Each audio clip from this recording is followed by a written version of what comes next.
We are now live with a special conversation about our democracy. It is no exaggeration to say the people who are with me on this Zoom, and many of you who are with us in this room, were the frontline defenders of our democratic republic. We've come through a very difficult time, and we're not on the other side. These challenges remain at the fore, and I'm honored to be joined by some special people. First, one of our co-chairs of DAGA, great Aaron Ford, who had a very close presidential election in Nevada that even attracted an AG from a rival state to come in. We'll talk about that.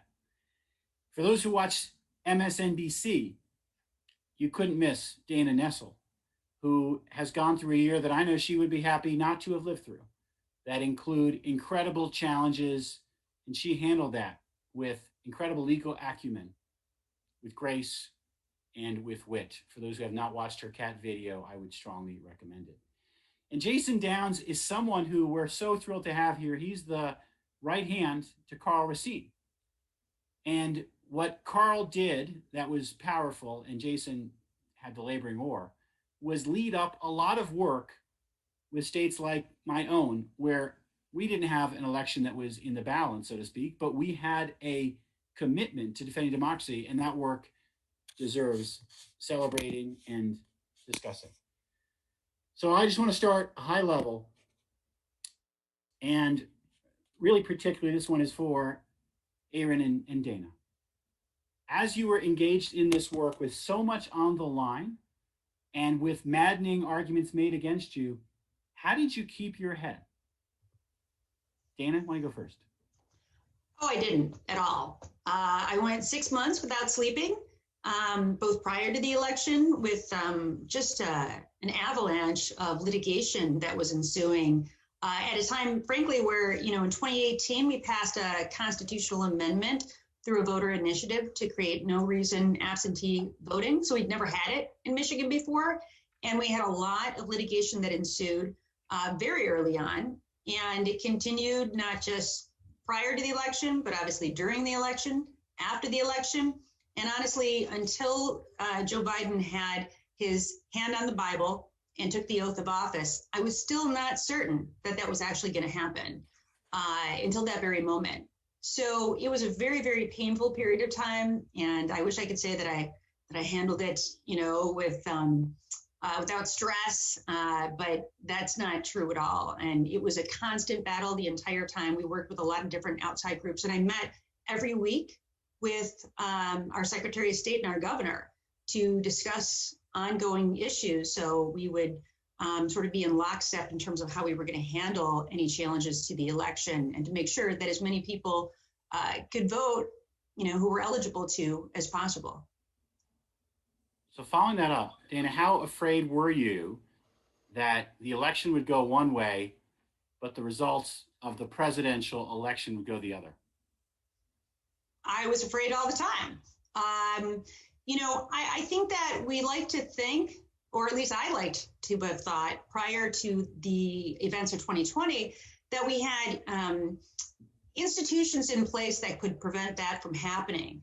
But what I came to see very quickly is that these weren't institutions that were governed necessarily by the law. They were norms that had been established.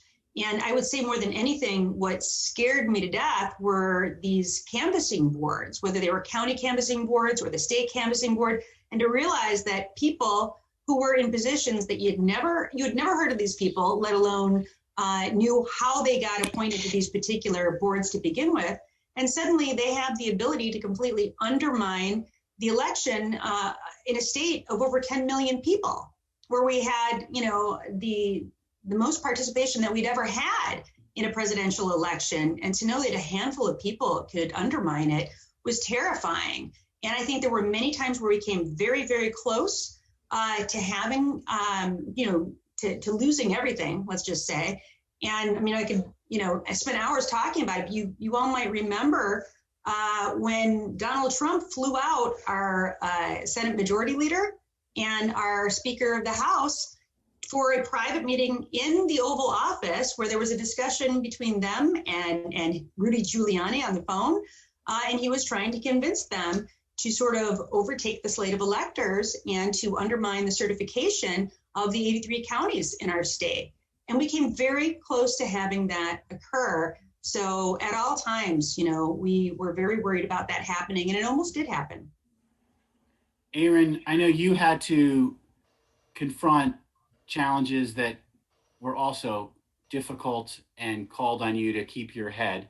How did you keep your head, and how close do you feel we came to a plainly anti-democratic result? Exactly what Dana just talked about, which is the popular vote in a state like Michigan or Nevada going one way, but yet an effort to get electors certified the other way.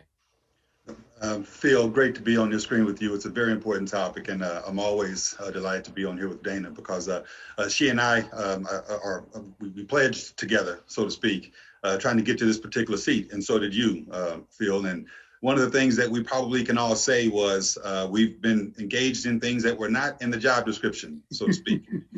We took an oath, not recognizing that oath would literally mean we were going to defend the existence of our democratic republic. From election integrity claims or the lack thereof. And so one of the things that kept me focused on this was frankly a personal one. This job, I've said, is the best job I've ever had. It's also the most nerve-wracking job I've ever had. It keeps me up at night, wakes me up in the morning. I dream about this job, but I love the fact that I'm in this position now and was able to help maneuver Nevada through this tumult, these times of tumult. And I said it's personal because I recognized from the beginning what was at stake. I'm a Black man from the South, and recognizing that my parents, grandparents, family members had been deprived of their right to vote, it makes me that much to protect not only the right to vote, but that your vote is actually counted. And so when I would see, for example, or when I would hear, for example, what people now say are bullhorns, I call them dog whistles, from the debate stage with Mr. Trump saying, I want people to go watch the polls very closely, I called it out. He didn't go as far as he did in 2016 to say, go watch the polls closely and you know what I mean. He said that in 16, by the way, letting folks know that I don't mean just go watch, I mean go intimidate. And so when you hear those types of things, I feel as though I have an obligation to continue to stand up and to protect this right to vote. And at every turn, when there was a challenge or an attack on the integrity of our elections in Nevada, I felt as though I needed to be not only, as I've said before, for the entirety of our association, not only the front line of defense, but the last line of defense. And working and surrounded by colleagues in the Office of Attorney General who were just as dedicated to protecting the right to vote and to have our votes counted was that much more important. And I was glad that I was able to do that. I was nervous at some level, Phil, that this election would be stolen. I was concerned that some of those who were lying about election fraud, widespread election fraud, would be able to convince enough folks to ultimately lead to the reversal of a fair and free election that we had held in our state, which is all the more reason why I would speak in any venue, including venues that are not as receptive, if you will, to my point of view about these lies and calling them out. To the extent there was voter fraud, understand this, I prosecute for that. And as between me and the person who preceded me in this seat, who happened to be claiming voter fraud, there was only one of us who had ever prosecuted a voter fraud claim, and it wasn't him. And so the point I was making is to the extent it occurs, it's minimal. And there was only one time that I was able to prosecute someone for that, and that was for an election in 2016 that took place. So, we're serious about this. We're serious about ensuring that our votes are able to be cast and that they're counted. And I will always remain vigilant when it comes to that particular issue. I want to touch on an issue that I know Jason spent a lot of time on, and I know Dana did too. It's the lawsuit that was brought by the Texas Attorney General to seek the Supreme Court's help in overturning the certified election results. I know this was personal for a lot of AGs. The moment that we all faced it was one of those moments where we saw the rule of law and our democratic institutions being challenged in the most fundamental way. Um, Jason, let me let you go first, and then Dana can go second. Jason, you worked hard on what became an amicus brief where I think you had every Democratic AG sign that defended the rule of law and the system of presidential elections from what was, to my mind, just an affront on federalism and the constitutional commitment that states manage the presidential elections. Talk a little about the process. You quickly got on this and activated a team. What went into that? We did. Thank you for the question, and thank you for the opportunity to be here. AG Racine, from the very beginning, as soon as the Texas brief was filed, we knew that this was going to be on an expedited timeline. And so AG Racine asked our voting rights team to act immediately. And what that meant is that within a 24-hour time span, the voting rights team wrote an amicus brief that had to be filed overnight, but also spoke with 23 of our Democratic colleagues, each of which signed on to the amicus brief. And we knew that these principles cut to the very heart of our nation's principles and our values. And so we knew we had to weigh in. The moment we read, the Texas brief, one of the first things that jumped out was that it was direct filed in the Supreme Court, but the Texas SG, the Texas Solicitor General, didn't sign the brief, right? This is the state's top appellate lawyer that was a former Supreme Court clerk that did not sign the brief, which gave us an idea of sort of the strength or the lack thereof of the legal theories. I mean, we knew pretty quickly that the legal theories were just baseless from several reasons, not least of which is that, as you mentioned earlier, we've got a system that is not a system of a federal presidential election. We have a series of state elections, and one state doesn't have the legal standing to challenge how another state conducts its elections. And so Texas is, unprecedented suit in a misreading of the electors clause. We knew it was without precedent. It was pretty clear that it was baseless. If it were not such a serious and irresponsible attack on democracy, the legal theories would have been laughable. But it was so serious that we mobilized very quickly. AG Racine spoke with several colleagues, and we're very fortunate that 23 of our Democratic colleagues signed on in support of 4 states, including AG Nessel and Michigan. All right, Dana. It was one of several moments that I know you were asking, is this really happening? Take us through this moment. How did you react, and what were your reactions? What were your responses? Well, firstly, some of the lower court are, opinions and decisions that had already come down on the exact same set of facts, exact same legal arguments that were filed in this case by AG Paxton. I wrote some of them down just because these were the arguments that he chose to make that had already been debunked in the lower courts. They had been called laughable, utter garbage, legally incoherent, factually untethered, and based on theories of remedy that fundamentally misunderstand the electoral process. And yet, even though the lower courts had found that in other cases, this is still what AG Paxton decided to go ahead with. And, that didn't surprise me because, and I'll be very candid, when we went to our NAG orientation, AG Ford and AG Weiser, if you remember, in 2018 in December, they talked about how collegial this group was, and a lot of other, maybe the governor's organizations or senators or what have you, maybe they don't have the same degree of collegiality that attorneys general do, but we do here, whether you're a Democrat or Republican. But my opinion, quite honestly, of Ken Paxton was not very high at that point. He was under indictment. I felt as though he would do anything and everything to try to endear himself and curry favor from Donald Trump in order to seek a pardon. But what I did not expect was to have 17 other attorneys general sign an amicus on behalf of his lawsuit. And that's when I realized that really we were in a downward spiral in this nation to have all of those attorneys general so clearly violate their oaths of office was really, I think, a tragic moment for us.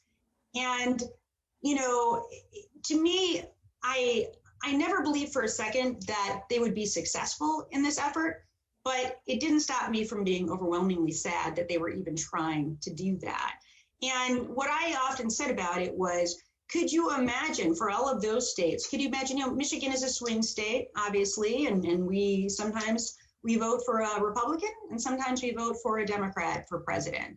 But could you imagine in the next election cycle if New York or California or Massachusetts had said, you know what, we don't like the way Michigan voted in this election, so now we're going to sue your state and try to undermine the election because we don't like that a Republican won. I mean, that I truly believed as though, and I will say, you know, to sort of echo what Jason said, it was laughable, but so incredibly serious at the same time. Because of course, had it been successful, it literally would have been the end of democracy in the United States as we know it. And that's why we had to be so aggressive in pushing back against it. And why I was so grateful to have the support of so many of our, you know, fellow democratic states. But, you know, I mean, I think historically, when we look back upon this time, you know, it's really, unfortunately, it is not a highlight for attorneys general in the United States. And I wonder still if any of those AGs will look back at some point in the future and regret having signed on to that. I've talked to a number of Republican AGs that are former AGs that, you know, were ashamed and embarrassed and horrified by those actions. But it really tells you how far this party has drifted, you know, from institutional norms and from what we've known in the past. And you know, it was an important and yet, you know, really concerning moment, not just in this election, but in the history of the United States. On this point, for a glaring example of what principled leadership looks like from a state AG, read Lawrence Wasden's statement as to why that lawsuit was an affront to the rule of law and our presidential election system and federalism itself. Aaron, let me take a related thread to what Dana's talked about, which is the litigation that we were involved in, and you in your state, Dana in hers. It tested the courts as an ability and as an institution to act in a non-political way and in a legal way based on the law and the evidence. And I do think in general, the courts met that test. I don't know of however many lawsuits there were, if there was even a single one that bent, if you will, the legal procedure to achieve a political outcome. Now, these canvassing boards, we should come back to that point that Dana raised, because I think that is a cause for reflection and concern. But as a matter of judicial proceedings, how do you think the judiciary came through this test? Frankly, I think it passed with flying colors. You use the word generally, and I guess that's a safe word to use. I think almost unanimously, they came through and did exactly what they were supposed to do. You know, we oftentimes describe judges based on who appointed them in the federal side. Democratic appointed judges and Republican appointed judges, Obama appointees, Trump appointees, or whatever the case may be. With almost unanimity, regardless of who appointed these federal judges to the bench, they did what they were supposed to do. And that's why the Trump administration lost all but one. And I think the one that he did not lose, or it did not lose, was a technicality of some sort.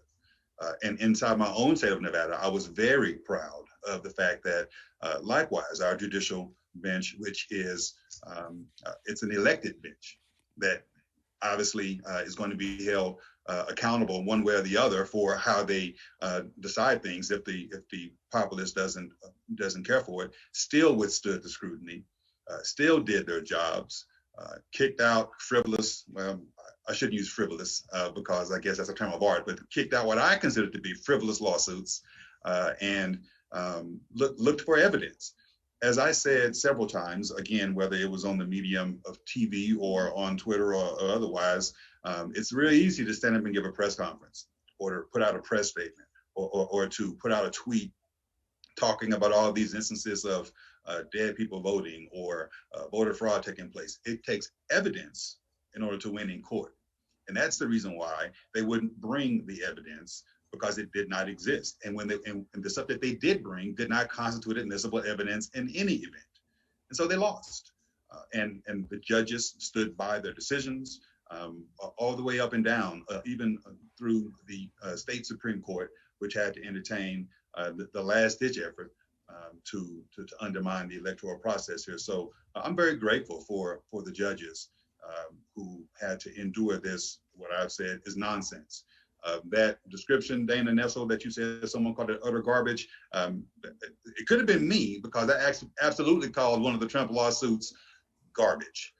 And the courts viewed it as such and disposed of it appropriately. These are quotes from the court, by the way. These are courts that use that language. So, I mean, that was their own opinion of it. I mentioned Lawrence Wasden. I can also mention Chris Carr, the Georgia AG, and the Georgia Secretary of State, who did their jobs. 15 lawsuits in Georgia that were dismissed with similar language to what Dana noted. A hand recount in Georgia viewed by observers from both parties, a clear victory for Joe Biden. And yet, we're living in a world where the big lie that the election was stolen, thus the phrase "stop the steal," got such currency because we're living in a world where people have the ability to go to information sources where they are able to choose the facts they want to hear. A high number of Georgia Republicans believe the Georgia election was stolen, and it may be that the Georgia AG and the Georgia Secretary of State will have primaries because they did their job. And that gets to the point that Dana put her finger on before. Are we going to see individuals, canvassing boards, punished for acting the way we expect public officials and judges to act? And if that happens, that's a pretty core threat to democracy. Dana, you raised that point. How nervous are you about it, and what can we do about it? Well, I'm very nervous about it. I think that we, first of all, let me say this. I think that's why federal action is so important, and why I personally so strongly support the For the People Act, because we do have to have some federal guidelines so that individually state legislatures cannot, go around the country and pursuant to, I don't know, whatever the Heritage Foundation or ALEC or whoever has written these measures, this legislation that we see in state after state after state, despite the fact, as Aaron said, we prosecute cases of voter fraud. And so we know how very infrequently it actually occurs. And I would say it's not just that it occurs so infrequently, it's so easy to catch when it does occur because of these multiple layers of review between the municipal boards, the county boards, the state boards. So we know that this is a solution in search of a problem that doesn't exist, and not a very good solution at that. But, I think that at this point, we really are going to have to hope that congressionally, there are some basic measures and protocols that are put into place, because I will tell you in Michigan, I know that normally you would think, well, you have a Democratic governor, so what are you worried about? We have a bill package of 39 of the most ridiculous proposals you've ever seen that are making headway. But unfortunately, even though they're going to get vetoed by our governor, we have a loophole in our law in Michigan that allows a voter initiative, if it just gets, signatures that equate to, 4% of the voting population, it can go right to our legislature, which of course is majority Republican in both the House and Senate due to our gerrymandering issue that we still have in Michigan. And it'll pass, and it at that point does not go to the governor. It is literally veto proof. So we are going to have all the same problems in Michigan that you've seen in Georgia or Arizona or other areas where we're seeing these voter suppression bills. And that's why I think it's so important that we see movement on the federal level. Do I hope that that the courts will uphold the law when there are challenges, which there already are to these laws? I hope so. I hope they will. I hope they act just like they did in regard to this very, and if you're not going to call it frivolous, Aaron, I will say this, absolutely 100% frivolous lawsuits that we have seen. And I should add this, our last lawsuit just ended a few days ago. That's how long it's lasted. In Antrim County, you might have heard about this. There was a human error, a clerical error that was committed by the very Republican clerk who conceded the error. She forgot to upload some software and it flipped the votes. And so the appropriate amount of votes that Biden had was reflected by Trump and vice versa. And they caught it right away. And as of the next day, they had already fixed the problem. They did an audit where they confirmed what that tally was that came from GASP Dominion voting systems and their machinery. So we know for a fact that that vote was accurate, but yet this case has languished in the courts until just the other day. The judge, and I will say it, a former member of the House of Representatives, who's a Republican, he had sort of allowed this nonsense to go on for many, many months. They were using cyber ninjas as their expert, and they wanted to do a state audit.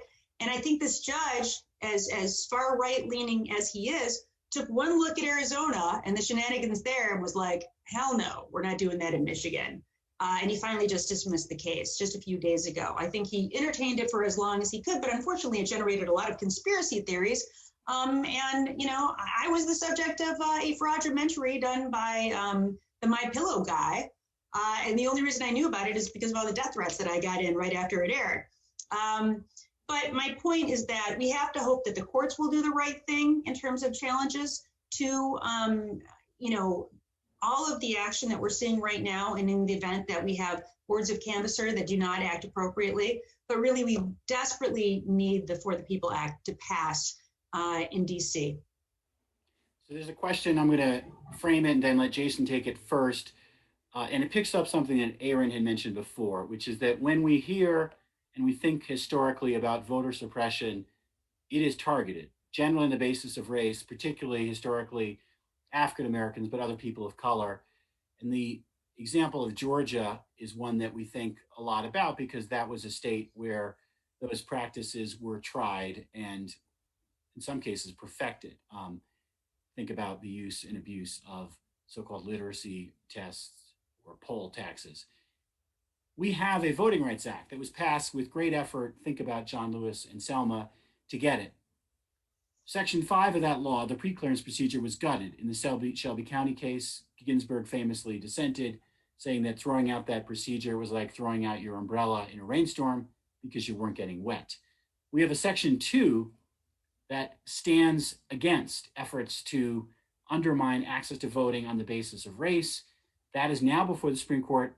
Jason, I'm trying to remember if it was you or another office that led the amicus brief there, but I know you guys were a part of it, as were, I think, all the folks here. Talk a little bit about Section 2 and how that is a tool to protect voting rights for communities of color, and how both that law as well as the For the People Act, and by the way, the effort to override the Shelby County case is in Congress. That's H.R. 4, the John Lewis Voting Rights Act.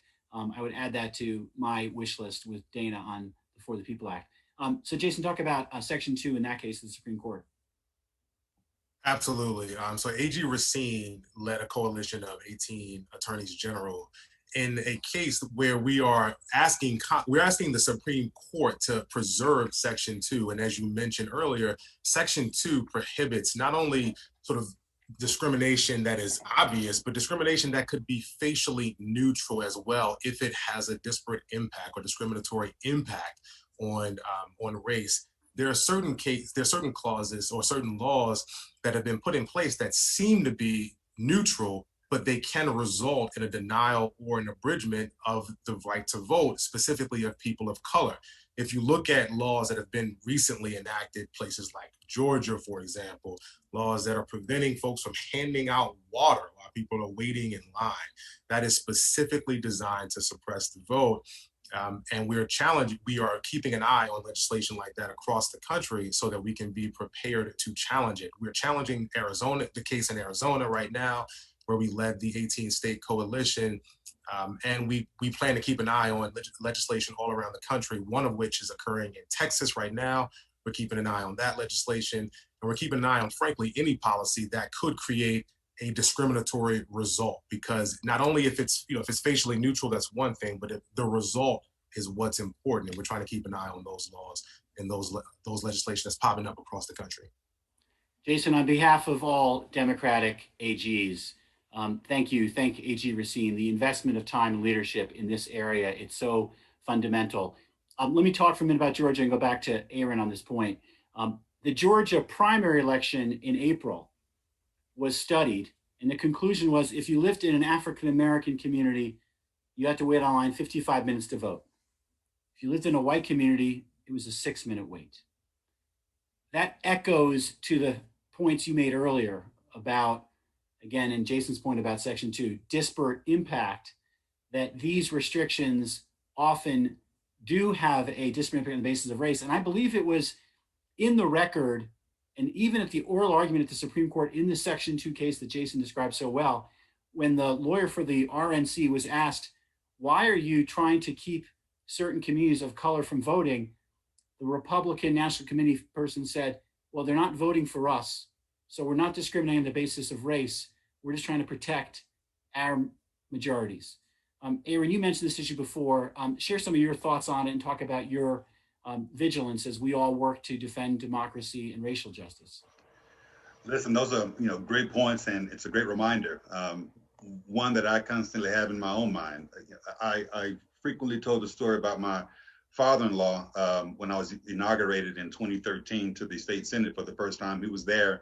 I won't belabor the entire story except to say that he told me he was proud of me. And he said, do you know why? And I said, sure, I'm Senator Ford. I just got elected. He says, yeah, that's true. He says, but as you escorted me to the bus to go back to the airport, they called you sir, Mr., Senator, Doctor. So I have a PhD from The Ohio State University, Dana. But he said, they called me boy till I was 40. He was almost 80 then. And that resonates with me to this day as I think about the struggle for the Black vote. I have borrowed a term from real estate law to describe the approach even our own government has taken and continues to take, open and notorious. It's been open and notorious the way that the government oftentimes has sought to deprive Black Americans of their rights. And I'm not just talking about the right to vote, but to be sure the right to vote is what we're talking about today. I mean, after all, it was the Supreme Court itself in 1856 that said Blacks were, let me see if I get this quote right, so far inferior that they had no rights which the white man was bound to respect.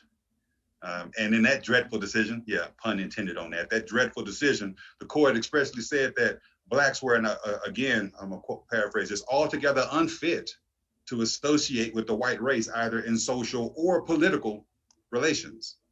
Hence, a lot of what we see today, remnants of that mentality, even if they won't acknowledge it out loud, the effect is exactly that. And it is incumbent upon those of us on this screen, those of us watching this, everybody on Facebook who's streaming this, needs to understand that we have an obligation to continue to fight for the sanctity of this right to vote. And their rationale for depriving us of that right is already admitted out loud on the record by the RNC guy you talked about, by those who were redistricting in North Carolina with pinpoint precision, trying to keep folks from having a good opportunity to vote and have representation. And so I just continue to stand up against those things, and I will continue to stand up against it, irrespective of the naysayers. Dana talks about death threats. I hate to admit this out loud, but the legislature just voted to give me bulletproof glass at my building. You understand? And so that doesn't intimidate me, though. It frightens me at some level, but I'm not intimidated, and I won't be I won't be daunted into not pursuing this because it's the right thing to do. And this is why representation matters, to tell the truth. To be sure, we have allies. We have people like you, General Weiser, who stand with us and continue to fight. But the representation that Dana brings to a constituency, that I bring to a constituency, that you bring to a constituency is all the more important, especially when we see this pinpoint precision to deny people inalienable rights, like the right to vote. So I don't know if they even responded to your question. That was great. That was great, Aaron. It also teed up the follow-up question for you and for Dana, and I'll ask Dana first. as Aaron adverted to and you both have acknowledged, the level of hating you both have confronted is itself a threat to a democratic republic. The plot to kidnap or kill the Michigan governor was one of many episodes in the last year that scared the bejesus out of me. It is, again, like what we saw on January 6th, the most plain threat to the rule of law and democratic governance. What I would say for both of you in the face of such threats and seriousness, you have not become darkened. Your hearts have not become hardened. Your sense of humor has not been extinguished. How have you maintained grace, wit, and kindness in the face of an environment that is toxic? If you want to talk about your cat video, Dana, go ahead and plug it. Dana, you're on mute, which had to happen on one of these Zooms. Oh, I almost got away with an entire event where I wasn't speaking on mute. Yeah, I mean, sometimes you have to have a sense of humor, or otherwise, I don't know how you deal with some of these things. I will say this as a former prosecutor who handled homicides, many child homicides and sexual assault cases and whatnot. You sort of have to have a sense of humor, even in the face of really horrible things. Otherwise, you honestly go crazy. I mean, that's just the only way that you can handle that kind of toxicity. I am going to say on the death threat level, not only have myself, our Secretary of State, and our governor been subjected to a number of death threats, so have many other officials in this state. And that's why I have worked so hard to pursue and prosecute those cases, because I know how it undermines democracy. You can't have people who are in positions of elected office who are afraid to do their jobs because they think they're going to be murdered. And the last thing we want are good people out there who are afraid to run for these offices in the first place because they're afraid they're going to be killed. And so I have been really tenacious in terms of going after those kinds of cases.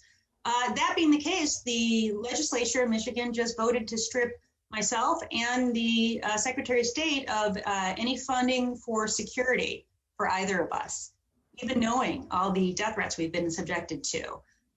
So, I mean, when you think about the cruelty of it, I mean, despite the fact that we have more money in our general fund budget than we've ever had due to the stimulus packages passed, congressionally, they're still stripping that money out of the budget intentionally. And I would say this, it's because they want us to be murdered. How do I know that? Because the chair of the Michigan Republican Party gave a speech to a local Republican club and said that we were all witches and we needed to be burned at the stake. So that sounds kind of murdery to me. And then, of course, followed by him stripping, the legislature stripping us of security. So back to the part where we're supposed to have a good sense of humor about this.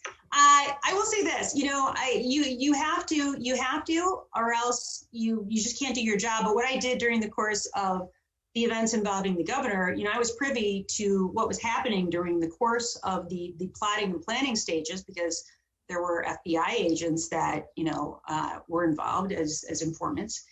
And I would, from time to time, when I was giving her updates about what was happening prior to charging the case, I would frequently tell her all the stupidest, Austin Powery kind of ways that they had planned to execute her.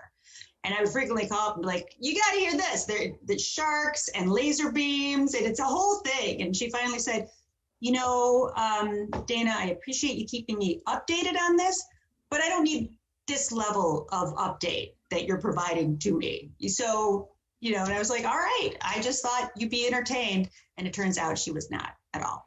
But, what else are you supposed to do, right? It's that, or we have to, or you got to resign. You either have to have a sense of humor or you got to get out, because I think it's the only way that you can appropriately deal with this kind of madness that we have going on right now. And I will just follow up on something that you said earlier. When we all ran for office, and we all ran for office together, and we talked about the things we wanted to do in our respective states, this wasn't on our bingo card. Nobody talked about what will happen when you have a concerted effort by one party to undermine the election in your state or in the United States. and there's an insurrection that takes place on the day that the electoral votes are to be tabulated. I mean, we didn't come up, we didn't say, here's what we're going to do when that happens, because we had no idea that it was about to happen, because we could not have even seen this coming, as horrible as things were even just 2 or 3 years ago. So you deal with it the best you can. So speaking of entertaining, I will say, if you're not following both Dana and Aaron on Twitter, you're missing out. Aaron, I don't know if it's the #1 highlight, but it's up there. Another AG seeking to curry favor with the outgoing president went to your state looking for voter fraud. And with wit and a sense of calling BS out, you engaged him directly on Twitter.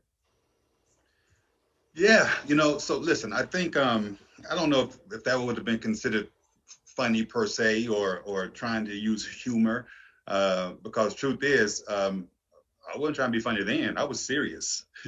I said, I'm gonna get. I didn't realize you were in my state, so I'm gonna give you a call, and I did give him a call, and I did follow up with a text message, and I did not hear back.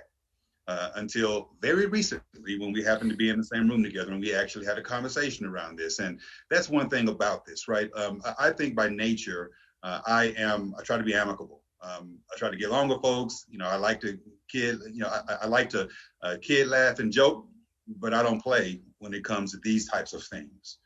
And so another part of my nature, though, is to just tell the truth, is to talk about the issues as they arise. Dana talked about the December meeting we had at NAG.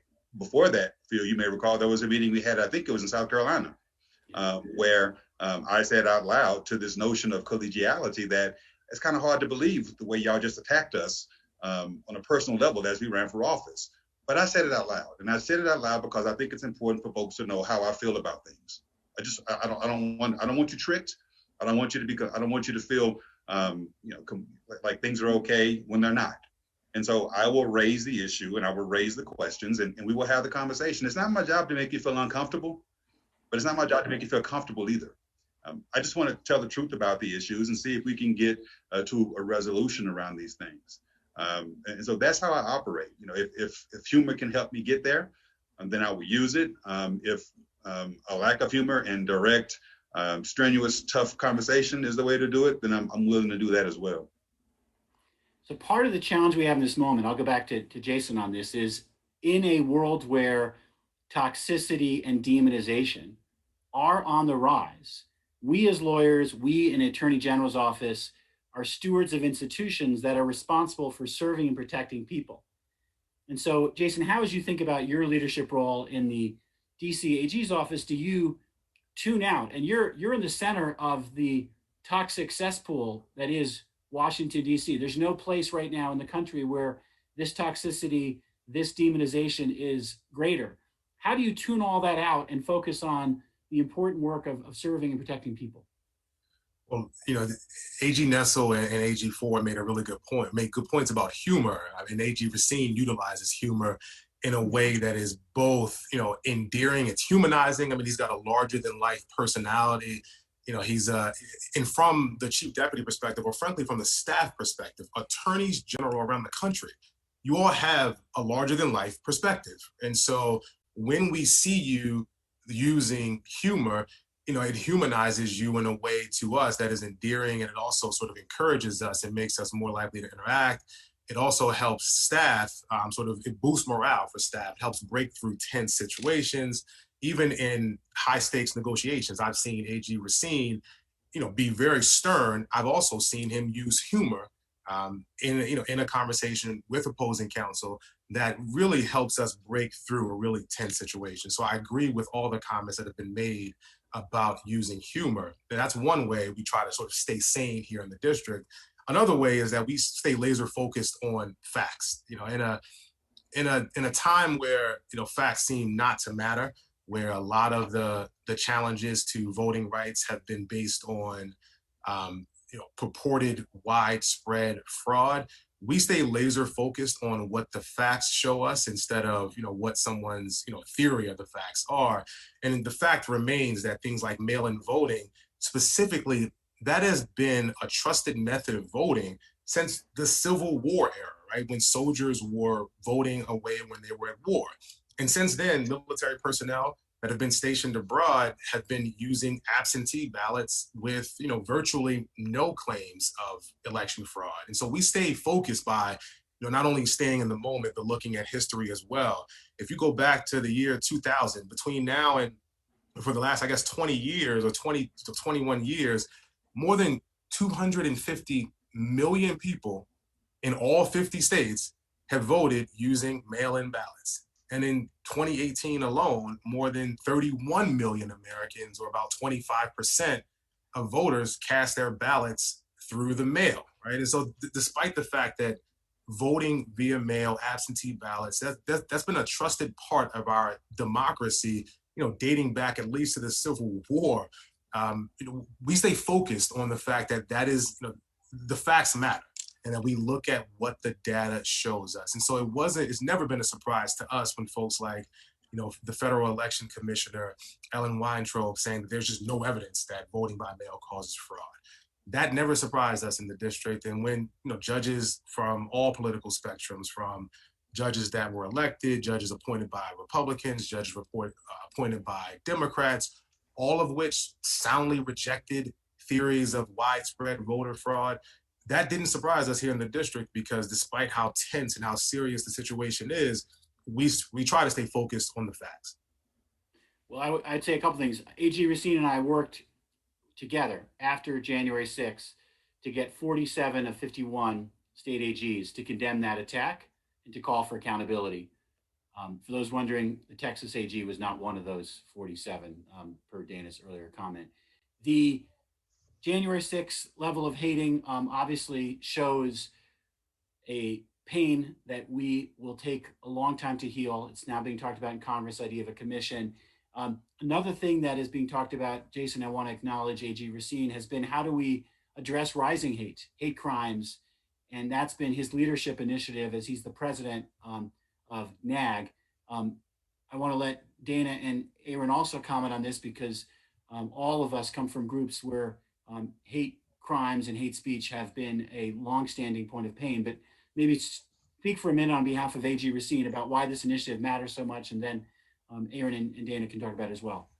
Absolutely. AG Racine has, for the last 4 out of 5 years, hate crimes have risen across the country.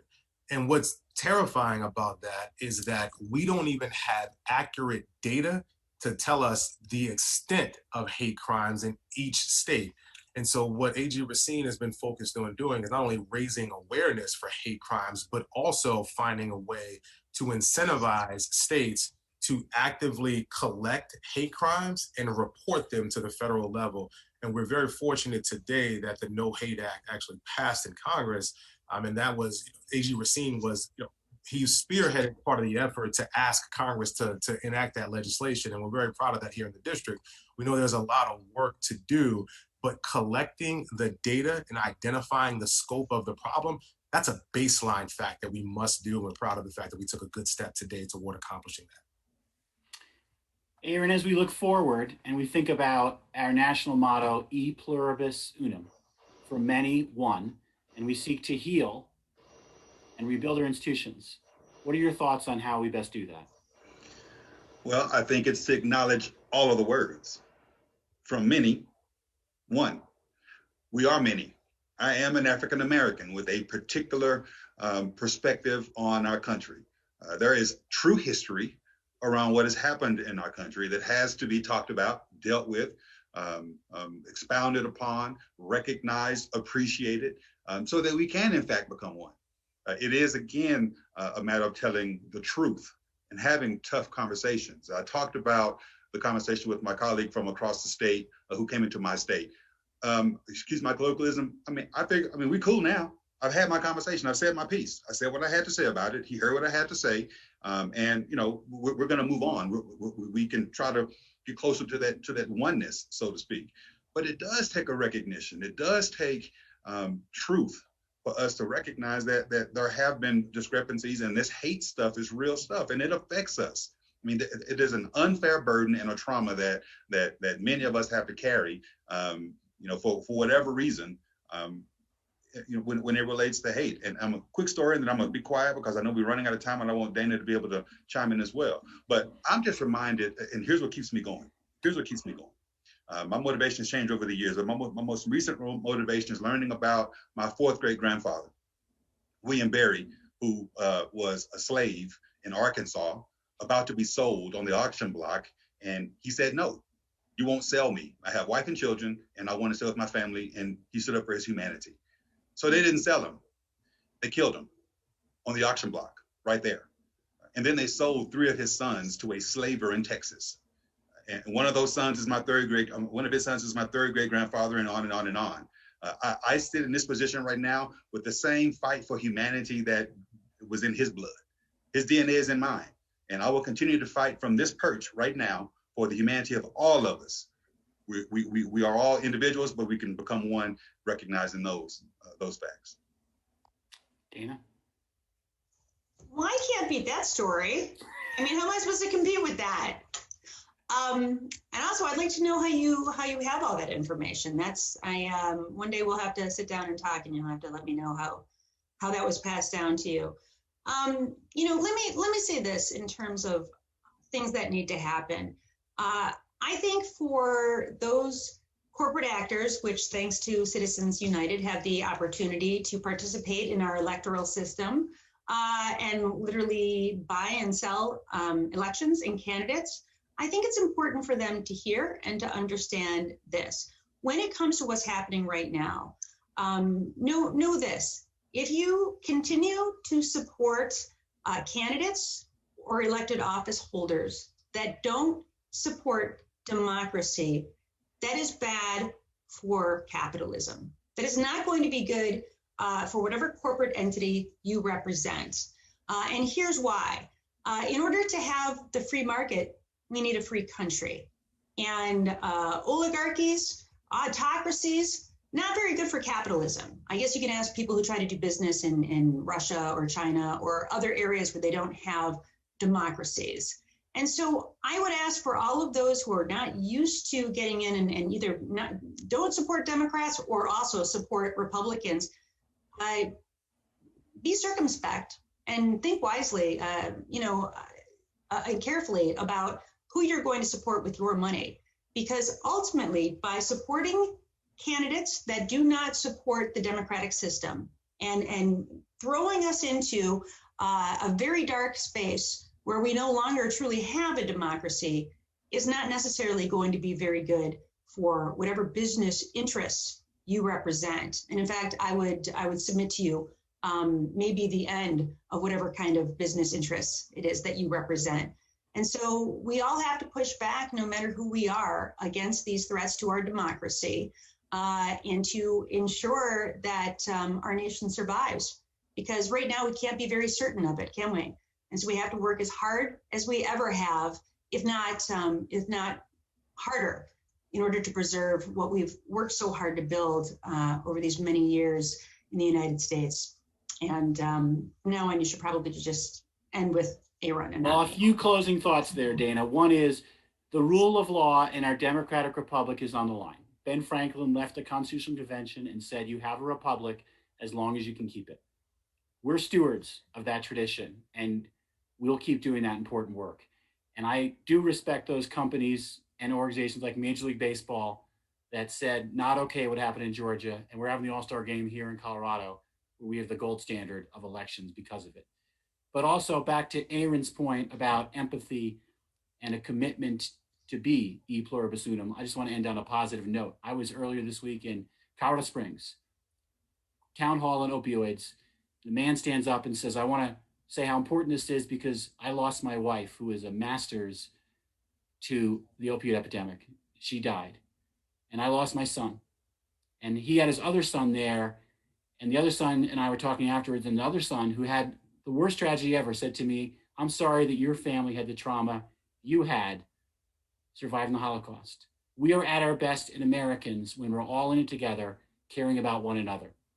And with that, do I turn it back over to Sean Rankin?